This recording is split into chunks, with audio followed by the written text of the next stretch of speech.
Extrait de cette dystopie toujours invisible là où nous allons, et il semble bien que depuis son écriture, la dérive s'amplifie. Page 62. Peut-on nourrir des milliards d'humains sans empoisonner la terre, l'eau, l'air? Le passage dont je vais vous faire la lecture se termine par « Ainsi s'exprimait Thomas dans les derniers mois de sa vie. Je l'ai appris récemment. Ah, mon pauvre utopiste, le robot pollinisateur a bien existé, retourne-toi dans ta tombe. Un brevet français d'agricole. Je débute donc, page 62.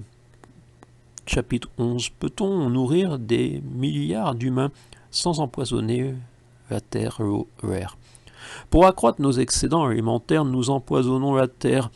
Loin des yeux, indiscrets, les produits décomposés, pourris, périmés, subventionnés sont détruits. Parfois, ils sont sauvés, envoyés dans un élan dit humanitaire dans des zones cataloguées en voie de développement, où ils déstructurent l'agriculture locale, ruinent des petits paysans condamnés à quitter leur village, encouragés à tenter leur chance en ville où ils s'agglutineront dans des ghettos.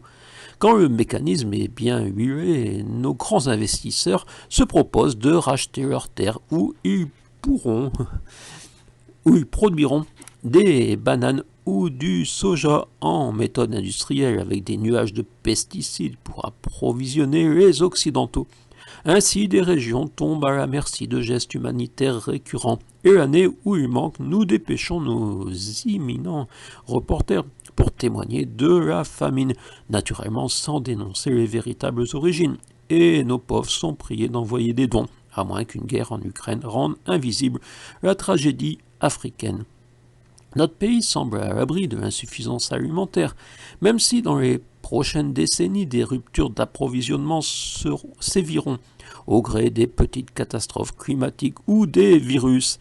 Les premières conséquences du changement climatique, même si notre président les découvre loin de chez nous, elles sont visibles ici depuis des décennies. Ce ne sont pas les gelées tardives qui nous privent de prunes, mais elles emportent des fleurs trop précoces depuis une dizaine d'années.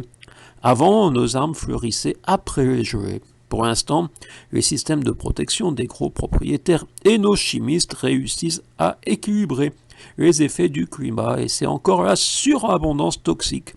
Seuls les naïfs croient qu'un corps humain peut digérer sans dommage 2 kilos de pesticides par an. Mais rassurez-vous, les spécialistes veillent au respect de leurs normes. Ils contrôlent même nos étals. 97 ou 99% des fruits et légumes vendus respectent les normes autorisées.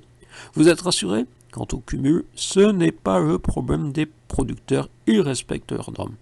Les dommages existent, mais aucun lien n'est prouvé entre cancer, Alzheimer, Parkinson, problèmes cardiovasculaires, digestifs et leurs pesticides. Si un jour un lien était juridiquement établi, ce sera sûrement avec un produit depuis retiré du commerce grâce à la vigilance de la veille sanitaire. Et les avocats parviendront à éviter toute sanction contre l'empoisonneur grâce à un ultime appel où un vice de forme permettra d'annuler les preuves essentielles, par exemple l'absence dans le dossier de l'accusé de réception envoyé lors du prélèvement d'un échantillon. Donc je n'ai pas le droit de dénoncer, juste de douter. Quant à la pénurie d'eau potable, il suffira d'accroître la norme autorisée des nitrates, par exemple, pour tenir quelques décennies. La suite, quand les abeilles succomberont aux nouveaux produits homologués et biologiques, les industriels seront autorisés à appeler miel une pâte dont les arômes parviendront à tromper même les palais gastronomiques, et le gouvernement accordera des crédits pour la mise au point d'un robot pollinisateur. Ainsi, les hommes seront vraiment égaux en alimentation. Fini les vergers industriels. Seuls les industriels, fini les vergers individuels. Seuls les industriels pourront se payer un robot pollinisateur permettant même un rendement supérieur au travail des insectes d'avant.